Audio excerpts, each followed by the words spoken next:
Okay, I'm now going to demonstrate a different method of ground balance in the GPZ 7000. Essentially what we're going to use is a ground balance aid in the form of a ferrite. And essentially what this ferrite does is it emulates certain components in the ground. Now, not all ground has large amounts of this material associated with it, but the ground that has varying amounts of it can impact on the ground balance of the GPZ 7000. So this methodology will allow us to measure quite accurately right at the start of your session, and once you've achieved that result, then the auto tracking will then be able to basically just alter very slowly over time as you continue detecting. So this method is my preferred method. I feel it gives a much more consistent result every detecting session. Then you're safe in the knowledge that you know that the detector is actually balancing correctly to this. It avoids the problem of large salt signals and target signals and things like that interfering with your ground balance process when you first start your detecting session. So I'll just demonstrate how this operates and how it impacts on the ground balance of the machine, and what's the best methodology to actually get a good ground balance result using the supplied ferrite. Okay, coil held in the air. We've got a spot here where there's no metal objects. Place the ferrite on the ground. So you can see the ferrite there.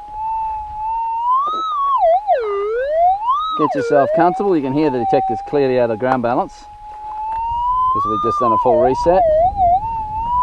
And here we go. Quick track button in.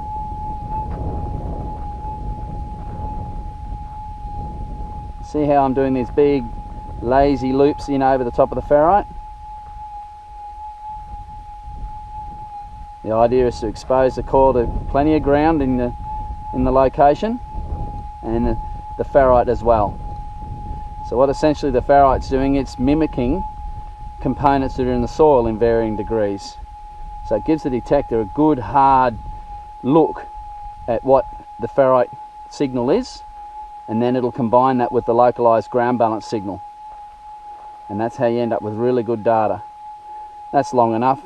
Release the quick track button, and you can hear this detector is now running nice and quiet. And you can pump the coil.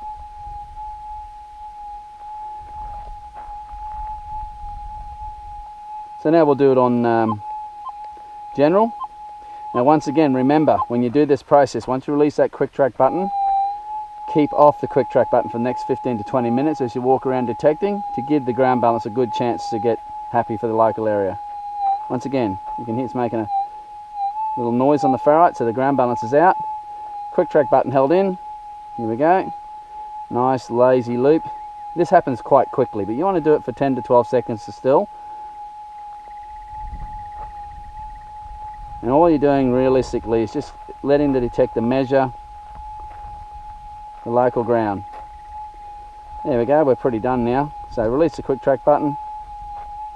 Pump the coil a few times, that just finalises things. No signal over the ferrite, which is what you want.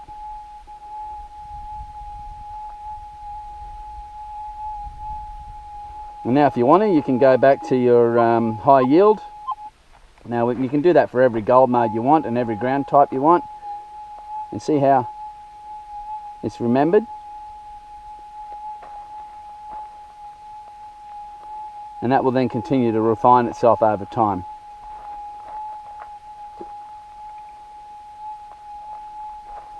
So once again, keep off the quick track button for at least 15 to 20 minutes to let the algorithm get itself up to speed. But now we have a very refined ground balance right from the get-go because we've used the ferrite. So it's a very useful tool to get this detector optimized right from the get-go, right from the start.